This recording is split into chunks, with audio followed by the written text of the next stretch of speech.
Hasil panen kentang di Kecamatan Plaosan, Kabupaten Magetan, dinilai para petani tidak memuaskan. Alhasil, panen yang tidak terserap oleh pabrik membuat petani membiarkan kentang di lahan hingga rusak. Petani kentang asal Desa Pacalan, Kecamatan Plaosan, Supriyono mengatakan, hasil panen yang diserap hanya 40% saja. Menurutnya, jika kentang tidak segera dipanen akan merusak kualitas, serta terpaksa menambah biaya operasional. Kendati harga kentang dari pabrik naik dari Rp9.000 menjadi Rp10.000 per kilogram, namun persoalan lain tetap menghantui. Ditambah lagi, lanjut Supriyono, kalau tidak kunjung dipanen maka serangan hama semakin merajalela. Itu cepat dipetik,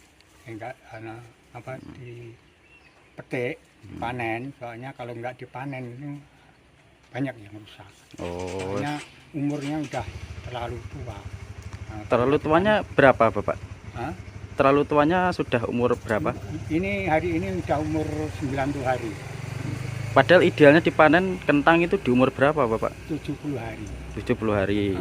Terus 20 hari itu terus perawatan dari petani ini seperti apa? Ke belakang 20 hari itu perawatan ya tambah biaya pengobatan pestisida. Oh, artinya tambah biaya untuk perawatan kentang yang tidak terpanen. Terus dampaknya kalau nggak kepanen itu gimana, Bapak?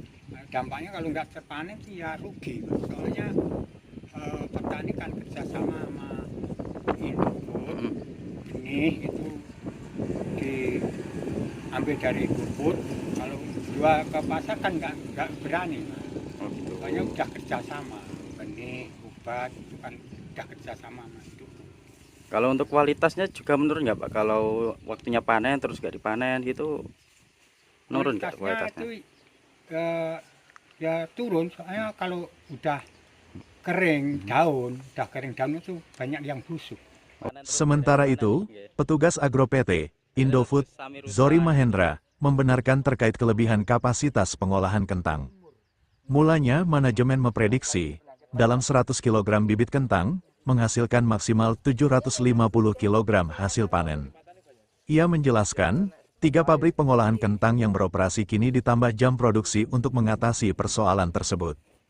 Walau sempat kewalahan dalam penyerapan hasil panen petani mitra, saat ini pabrik meningkatkan jam kerja karyawan hingga 24 jam dan menambah mesin produksi untuk mengatasi persoalan tersebut.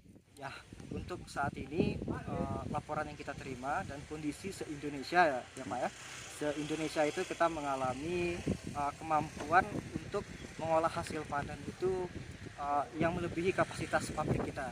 Kita punya pabrik itu kapasitas 900 ton per hari. Dengan itu terdiri dari 3 pabrik Indofood buat pengolahan menjadi Citato. Nah, untuk saat ini itu kita minggu ini di tanggal 15 September kita dapat informasi terbaru, kita punya kemampuan pabrik itu kita maksimalkan sehingga kita mampu mengolah pabrik hasil panen kentang petani di angka 2000 ton per hari. Itu kita maksimalkan dari segi mesin dan tenaga kerja, sehingga kita mengolah hasil panen petani itu 24 jam non-stop. Dan di hari Minggu kita juga tetap mengolah agar hasil panennya mampu kita serap. Kenapa terjadi hasil panen yang tidak mampu diserap oleh Indofood, keterlambatan diserap Indofood, itu karena prediksi hasil panen kita yang melebihi dari prediksi. Kita di angka 7,5.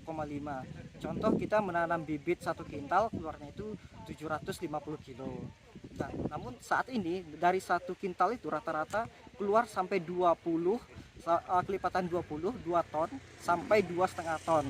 Jadi angkanya itu kelipatan yieldnya 20 sampai 25. Nah, ini kita terus mengusahakan dari pihak Indofood. Kita dari pihak Indofood itu mengusahakan kulsuret dengan kapasitas 3.500 ton dan juga pengolahan hasil panen di pabrik kita yang dari 900 ton menjadi 2.000 ton dalam 1 hari dan 24 jam non-stop. Pemkab Magetan mendorong perusahaan mitra untuk segera menyerap hasil panen petani kentang. Wakil Bupati Magetan Suyatni Priasmoro menargetkan minimal 60% dari total lahan seluas 130 hektar panen kentang harus terserap. Menurutnya, panen kentang yang dijual ke perusahaan mitra sejatinya sudah terjalin kerjasama dengan baik. Kang Suyat berpesan, permasalahan penyerapan hasil panen kentang yang dikeluhkan petani mitra dapat segera teratasi. Ya tadi kalau kita dengar sama-sama, intinya petani berharap, enggak, petani ini dia kerjasama sama Indofood, sudah terbangun ya, Ya. kira-kira gitu. Lalu pada saatnya panen, sebagian itu belum dipanen karena produktivitas atau perhitungannya itu mengalami kenaikan yang luar biasa, perkiraan 200% lah. Biasanya 1 kilo menghasilkan 7,5 kilo, tapi karena keberhasilan produksinya ini sekilo menjadi 20 kilo. Sementara kapasitas pabrik tadi disampaikan ya sekitar 300 kali 3, 900 ton ya, 900 ton per hari. Akibat lonjakan produksi ini, pabrik bekerja ekstra untuk segera mengatasi, intinya begitu. Dan poinnya yang saya dengar tadi, tetap bertanggung jawab Indofood dalam hal ini, perusahaan tetap bertanggung jawab untuk segera menyelesaikan masalah-masalah petani. Kategori kentang yang bisa disimpan di cold storage itu akan disimpan di sana dulu sebelum kecukupan kapasitas terpasangnya, tetapi untuk kategori Magetan ini tidak bisa disimpan cold storage, maka mendapat prioritas untuk segera dipanen dan diolah. Download Tribun X sekarang, menghadirkan lokal menjadi Indonesia.